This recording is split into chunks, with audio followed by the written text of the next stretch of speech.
ചാലക്കുടി ടൗണിൽ പുലിയെ ആദ്യമായി കണ്ട കണ്ണമ്പുഴ ക്ഷേത്ര പരിസരങ്ങളിലും കഴിഞ്ഞ ദിവസങ്ങളിൽ പുലിയുടെ സാമീപ്യമുണ്ടായ കാടുകുറ്റിയിലുമായാണ് ഇപ്പോൾ ക്യാമറകൾ സ്ഥാപിക്കുന്നത്. വനംവകുപ്പിന്റെ നിരീക്ഷണത്തിൽ പല ഭാഗങ്ങളിലും പുലിയുടെ കാൽപ്പാടുകൾ കണ്ടെത്തി. പുലി ഇപ്പോഴും വന്നുപോകുന്നുണ്ട് എന്ന നിഗമനത്തിലാണ് വനംവകുപ്പ്. കണ്ണമ്പുഴ ക്ഷേത്രപ്പറമ്പിൽ ആദ്യം സ്ഥാപിച്ച കൂടിന് സമീപം പുലിയുടെ ദൃശ്യവും ക്യാമറയിൽ പതിഞ്ഞു. പുലി എവിടേക്ക് കടന്നു എന്നത് ദൃശ്യങ്ങളിൽ വ്യക്തമല്ല. കാടുകുറ്റി പഞ്ചായത്തിന്റെ പല ഭാഗത്തും പുലിയെ നാട്ടുകാർ കണ്ടത് ഭീതി പരത്തുന്നുണ്ട്. വനംവകുപ്പ് നടത്തിയ പരിശോധനയിൽ പുലിയുടെ കാൽപ്പാടുകൾ കണ്ടെത്തി. പക്ഷെ കാൽപാദം കാണുന്നതല്ലാതെ ഈ പുലിനെ കാണാൻ കഴിയുന്നില്ല.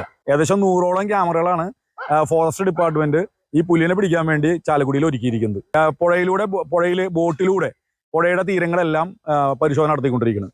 ഒരു 4 വിങ്ങായി തിരിഞ്ഞുകൊണ്ട് ഫോറസ്റ്റിന്റെ 4 വിങ്ങായി തിരിഞ്ഞുകൊണ്ട് 4 വാഹനത്തിൽ ഇവർ തെരച്ചിൽ നടത്തുന്നുണ്ട്.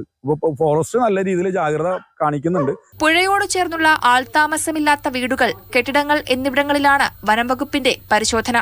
നിലവിൽ 4 കൂടുകളിലാണ് പുലിക്ക് കെണിയൊരുക്കിയിട്ടുള്ളത്.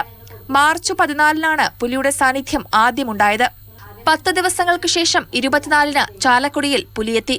ക്യാമറകളുടെ എണ്ണം കൂട്ടുന്നതോടെ പുലിയെക്കുറിച്ചുള്ള കൂടുതൽ വിവരങ്ങൾ ലഭിക്കുമെന്ന നിഗമനത്തിലാണ് വനംവകുപ്പ്. മാതൃഭൂമി ന്യൂസ്, തൃശൂർ.